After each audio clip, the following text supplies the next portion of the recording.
Mesdames et messieurs, bonsoir et bienvenue au rendez-vous de l'actualité sur ESAE TV. Voici le sommaire. Le gouvernement béninois a annoncé 3 mesures qui pourraient favoriser les producteurs de soja au Bénin.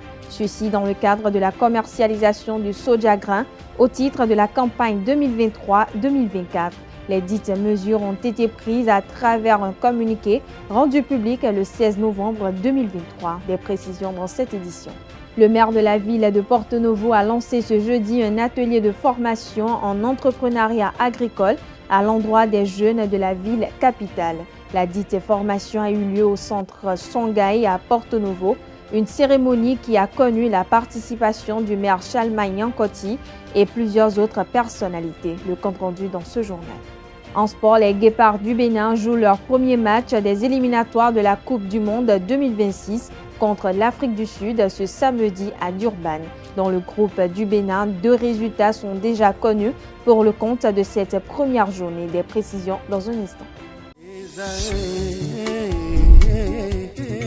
L'École supérieure d'administration, d'économie, de journalisme et des métiers de l'audiovisuel ESAE offre de nouveaux challenges pour l'année universitaire 2023-2024. Étudiantes et étudiants, parents d'élèves nouveaux bacheliers, ESAE, c'est la garantie d'une formation de qualité à des conditions très avantageuses. À Gbedjromede, à Papa, à Bomekalavi et Parakou, inscrivez-vous en administration générale, administration du travail et de la sécurité sociale, trésor et finances publiques, impôts, diplomatie et relations internationales, journalisme et métiers de l'audiovisuel, gestion des marchés publics, planification et développement local, sciences économiques, sciences juridiques et toutes les filières des sciences de gestion. ESAE vous offre des bourses, demi-bourses et de réductions pour les premières inscriptions dans toutes ces filières. Waouh! En licence 1, 2 et 3 et en master, bénéficiez jusqu'à 50% de réduction sur tous nos sites. N'est-ce pas génial? Infoline. ESAE Gbedjromede, 3e rue à droite en quittant le carrefour Le Jador pour la BIBE Jéricho ou au plus 229 90 93 65 21 98 98 14 00 à Kpakpa au plus 229 52 88 33 33 à Bomekalavi au plus 229 52 88 44 44 Parakou au plus 229 52 46 12 12. ESAE, l'excellence à un nom.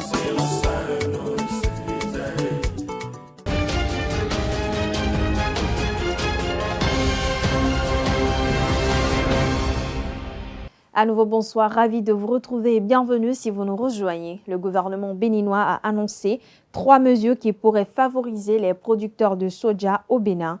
Ceci dans le cadre de la commercialisation du soja grain au titre de la campagne 2023-2024.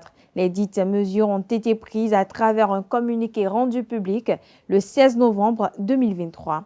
La première mesure stipule que le commerce du soja grain est libre sur l'ensemble du territoire national. La deuxième mesure consiste à ce que l'exportation du soja soit libre et sans agrément. La troisième mesure du gouvernement est relative à la baisse de la taxe de contribution à la recherche et à la promotion agricole perçue du cordon douanier à la charge exclusive des exportateurs. Ces différentes mesures interviennent après une campagne 2022-2023 de commercialisation du soja sur fond de tension. La nouvelle mesure de réduction, contribution à la recherche et à la promotion agricole pourrait occasionner une hausse du prix d'achat auprès des producteurs. La coordination du Bénin de l'organisation Tournons la page TLP Bénin a organisé ce vendredi 17 novembre 2023 une conférence publique sur le thème « Limitation de mandat et alternance démocratique en Afrique, enjeux et défis ». La conférence a été animée par l'avocat au barreau Maître Charles Badou. Au terme des échanges, le coordinateur de TLP Bénin, Elias Béanzin, a rappelé le concept de la conférence. Suivez ses propos au micro de Anedo. Cette activité s'inscrit dans un cadre général d'action qui entre en droite ligne avec les autres activités et actions organisées en cette année 2023 autour de la date précieuse pour nous, militants de la société civile, du 15 septembre, qui est la date de la journée internationale de la démocratie. Dans ce cadre-là, le secrétariat international TLP a organisé déjà en septembre à Paris une série d'activités, dont 2 ateliers. Le premier portant sur le thème de limitation des mandats et alternance démocratique en Afrique, et le deuxième portant sur le thème de repenser la démocratie au Sahel, et enfin un concert, toujours à Paris, sur une chanson qui porte la campagne internationale pour la limitation des mandats. Et donc ce concert a été animé par des artistes qui avaient déjà tous leur voix sur la chanson de cette campagne de limitation-là, c'est-à-dire Léman au Bénin, Mewe pour la Côte d'Ivoire, Awadi pour le Sénégal, Donstache pour le Togo et bien d'autres artistes encore. De retour à Cotonou, nous nous sommes dit dans la coordination de la coalition TLP du Bénin qu'il était aussi nécessaire de réunir pour notre compte les autres associations partenaires, membres de TLP Bénin, les associations partenaires, les organismes partenaires, les ONG internationales qui interviennent sur les mêmes thématiques que TLP, c'est-à-dire démocratie, état de droit, bonne gouvernance. Donc nous avons dit qu'il fallait donc les réunir pour partager avec eux et avec elles la thématique de la limitation des mandats, de limitation des mandats et de l'alternance démocratique dans un contexte particulier qu'il ne faut pas perdre de vue, qui est le contexte de coup d'État et de coup dur porté à la démocratie et aux libertés en Afrique. Donc c'est dans ce contexte que nous avons voulu. Nous avons voulu que cette activité se tienne forcément en 2023. C'est pourquoi nous le faisons maintenant, compte tenu d'un certain nombre de situations administratives que nous étions en train de régler, n'avons pas pu le faire très tôt. Maintenant, nous sommes heureux de l'avoir fait enfin. Et nous voudrais remercier à cela Maître Charles Badou qui, malgré toutes ces tâches et préoccupations et occupations quotidiennes, a pu dégager le temps qu'il faut pour nous faire la brillante présentation que nous avons tous appréciée tout à l'heure. La suite, c'est que nous allons maintenant, en tant que TLP Bénin, dire à tout le monde que nous existons. Nous allons donc envoyer des demandes d'audience au cabinet des ministres du gouvernement. Nous allons écrire aussi aux institutions nationales qui interviennent sur les questions de thématiques qui nous intéressent. Les élections, donc la Sénat, le ministère de l'Intérieur, les droits humains, donc la Commission béninoise des droits de l'homme. Nous allons voir les institutions ou les agences des Nations Unies.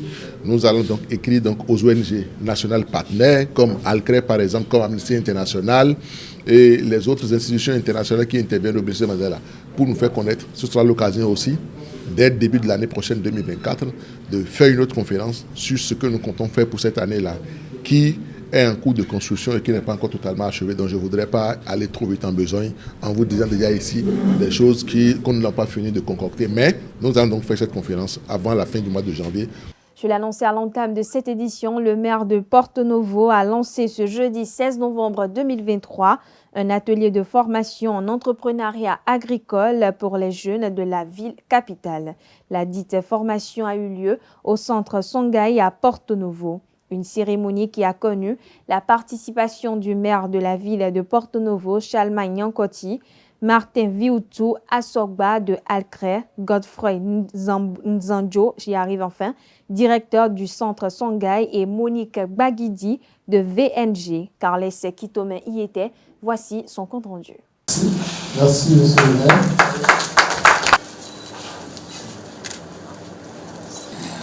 Votre fonds de développement pour la vie.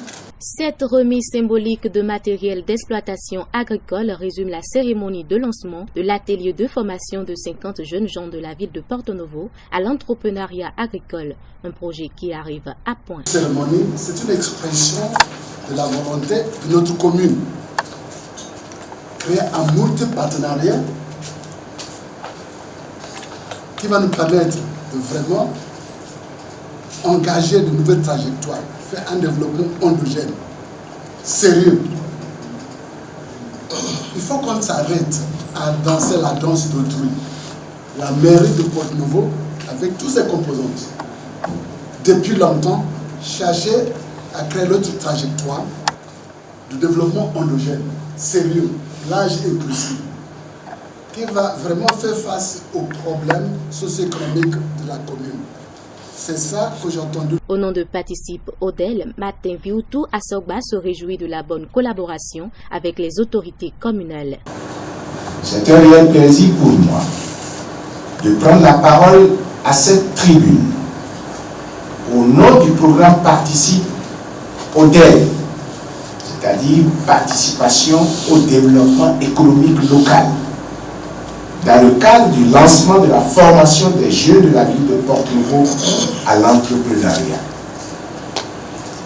La présence des autorités à divers niveaux de notre belle cité de Khoboul est la preuve de la réussite de nos actions de plaidoyer pour votre implication effective dans les défis liés au développement économique local. Nous savons aujourd'hui que lorsque nous venons vers vous, vous nous écoutez et agissez en conséquence. Soyez-en remerciés.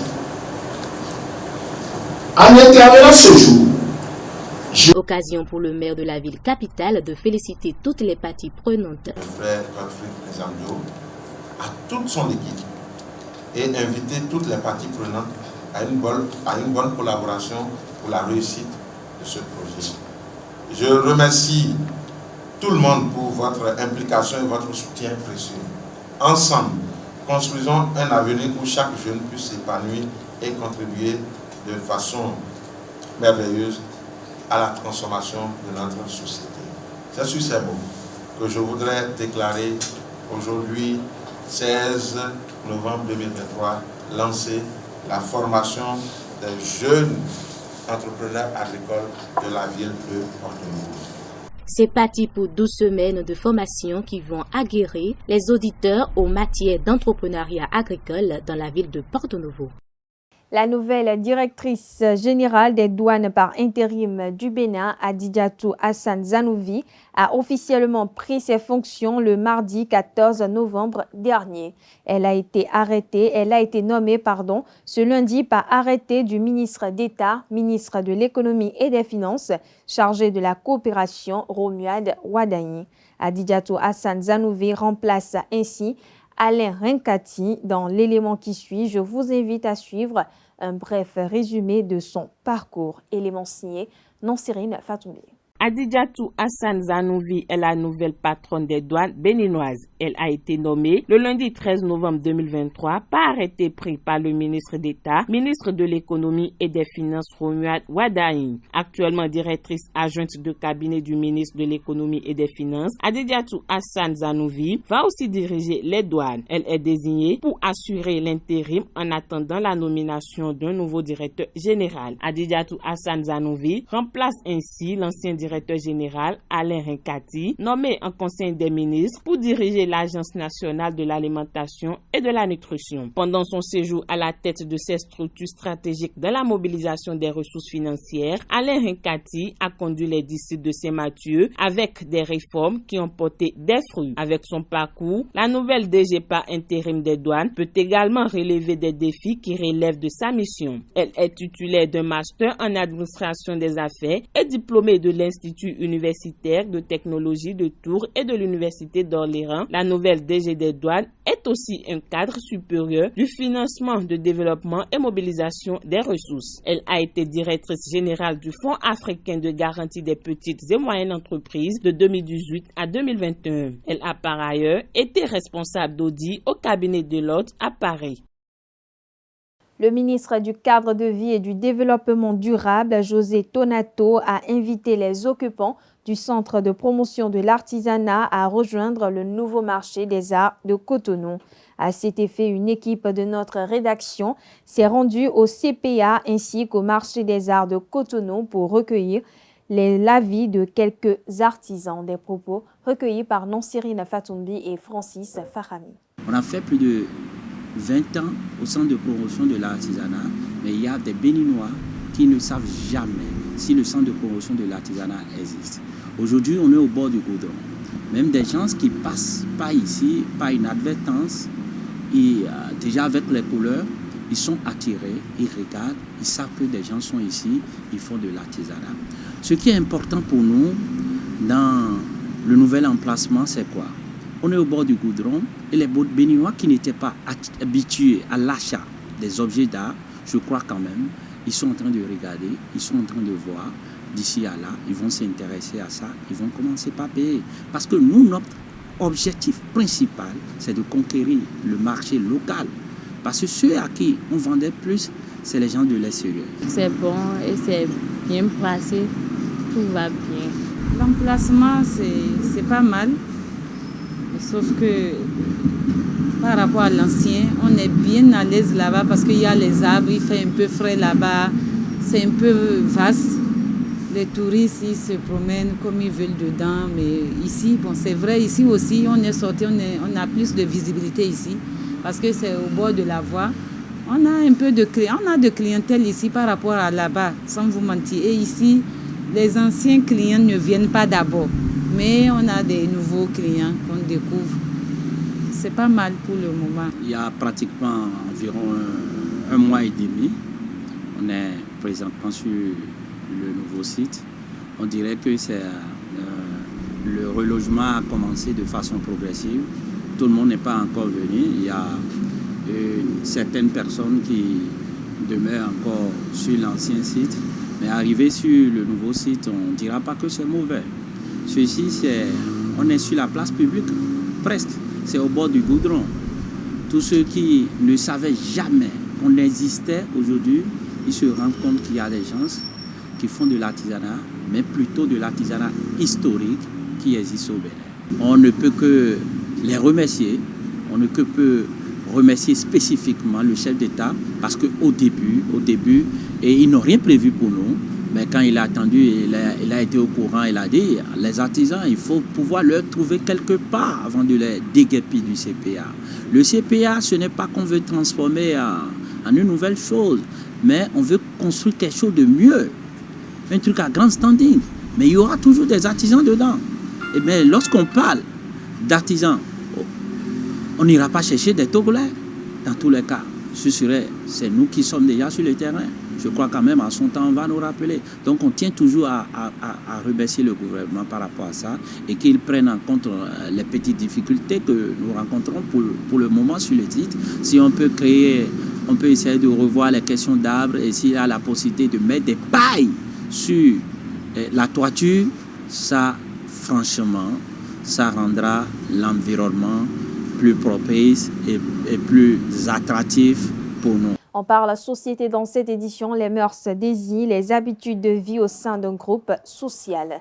La dépravation des mœurs désigne donc le fait de bafouer ces mœurs. À cet effet, une équipe de notre rédaction s'est rapprochée de quelques citoyens béninois pour s'enquérir des différentes causes liées à ce phénomène. Ils sont au micro de Nansirine Fatoumbi et Francis Farame. C'est mauvais, ce qui se passe aujourd'hui c'est mauvais. Je ne sais pas si c'est les films novelas ou bien c'est la modernité qui amène nos jeunes filles où ça ne va pas. Ça ne va pas. Il y a certaines filles même dans les églises, je ne sais pas pourquoi les pasteurs ne les chassent pas. Leurs habillements sont trop sexy, leur coiffure, tout, ça ne va pas. L'habillement des jeunes filles est très nul, ça il faut reconnaître ça. Et quelque part aussi, je ne les condamne pas trop parce que l'éducation ne leur exige pas comment il faut s'habiller. Il y a des filles qui exagèrent parfois et puis d'autres.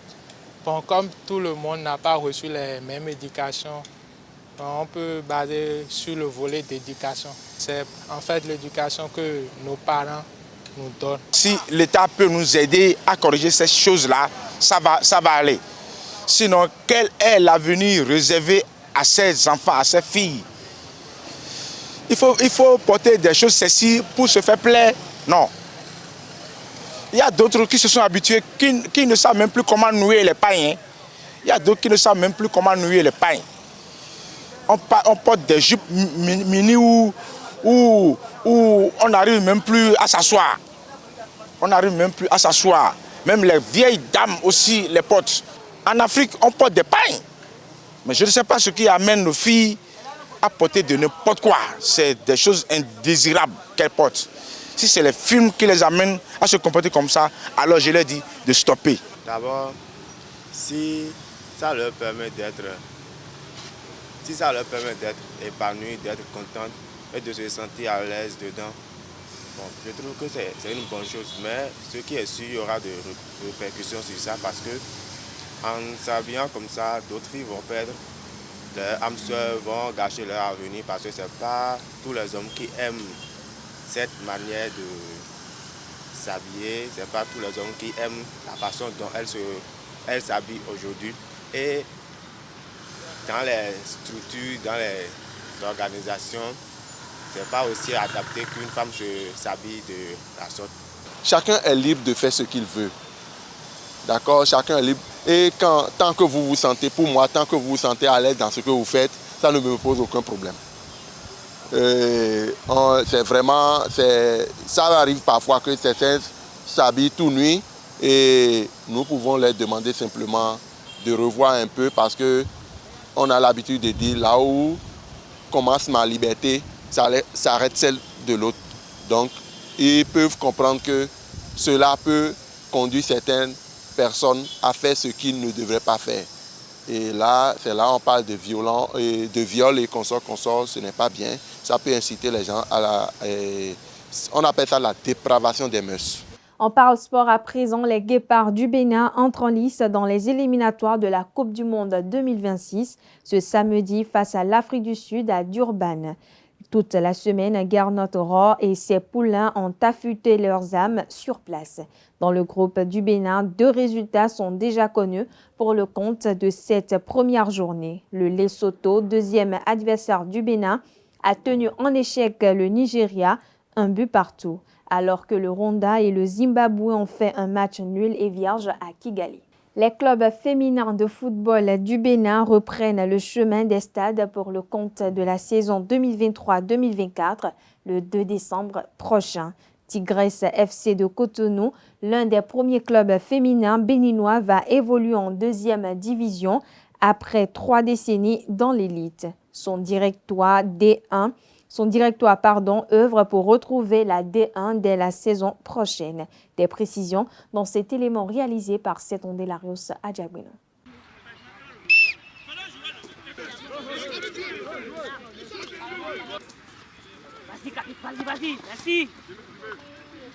Se donner les moyens pour rebondir. Tigresse Football Club de Cotonou affûte dans la sérénité ses âmes à l'aune de sa première saison en 2e division. Ses responsables affichent des ambitions bien claires. Tigresse New Look avec une très bonne performance parce que l'objectif pour nous c'est la montée. Puis quand vous avez fait plus de 30 ans en première division et vous descendez, vous ne pouvez que chercher à remonter. L'atteinte de cet objectif passe par la mise en place d'un groupe solide et compétitif au regard des difficultés de la saison dernière et du règlement du championnat. On préparait l'équipe sur 23, mais la dernière lettre circulaire de la fédération a statué sur U20. Donc c'est à U20 qu'on joue. On est obligé d'aller puiser dans notre réserve de U17 pour boucher quelques trous et attendre le mercato pour faire d'autres recrutements parce qu'on a déjà les pleins pieds dans la finalisation de préparation du championnat. On a essayé de consolider un peu l'équipe afin de pouvoir monter. Abnégation, détermination et engagement. Les joueurs sont prêts à réécrire l'histoire de l'un des clubs précurseurs du football féminin au Bénin. On a l'esprit d'harmonie, on est serein, il n'y a pas de problème entre nous. Si quelqu'un fait quelque chose à l'autre, elles essayent de se comprendre et la vie continue. Pour la remontée de la D1, je ne dois pas jamais se décourager. Pour retrouver l'élite, les Tigresses savent qu'elles doivent mouiller le maillot car la concurrence sera rude. Si vous avez peur avant d'aller au combat, ça veut dire que vous avez déjà échoué. En principe, ce sont les autres équipes qui doivent avoir peur de nous. Parce que nous sommes des Tigresses, on ne laissera rien passer. On va attaquer du début jusqu'à la fin parce qu'on a un objectif fixe et clair, la remontée. Ce ne serait pas facile, mais ce n'est pas impossible. On va y arriver. Logé dans la poule A, Tigresse FC va entamer la saison 2023-2024 à domicile au stade René Pleven de Cotonou le samedi 9 décembre 2023 contre Vitoria. Au bout d'un duel épique comptant pour la 3e journée des playoffs de la Move Africa League Pro de handball, les hommes de Flowers Handball Club ont une fois de plus prouvé à suffisance leur domination sur leurs rivaux de l'ASPAC. Un succès qui permet à l'équipe de Flowers de valider son ticket pour la finale. Au terme de la rencontre, les deux entraîneurs font le débriefing du match. Suivez plutôt. À un moment donné, l'adversaire nous a surpris parce que les joueurs ne respectaient pas les consignes. Les consignes étaient de ne pas sortir en défense, obligés sur la taille de nos joueurs pour pouvoir contrer les balles, ce qui n'a pas été le cas. Et ils ont mis l'équipe en difficulté compte tenu du score du match. Mais nous allons essayer de corriger puisque c'est notre défense. Actuellement, c'est notre défense 6-0. Ce qui n'a pas marché, il y a des petits copains qu'on va corriger pour la suite. Bon, ce sont les réalités du sport. Et il est vrai qu'aucune équipe n'entame une saison en se disant qu'elle sera dernière. L'objectif était d'être sur le toit du monde du handball, mais les réalités du terrain ont été tout autres. Nous avons perdu le premier match contre Adidja. On s'était dit qu'il fallait se relancer en offrant au public un beau match ce soir contre Flores. Mais malheureusement, nous avons eu à face une équipe qui était beaucoup plus engagée. C'est vrai que nous étions aussi engagés, mais c'est sur des détails près que la victoire de Flores s'est opérée. Il faut reconnaître également qu'il y a eu un problème de finition. C'est vrai que c'est la première fois que nos joueurs rencontrent ce gardien qui n'est pas un Béninois. Et cela joue sur le mental et c'est ce qui a fait la différence. Ça, il faut le reconnaître. Voilà, chers internautes, ainsi prend fin cette édition. Merci de votre attention. À très bientôt pour une nouvelle édition.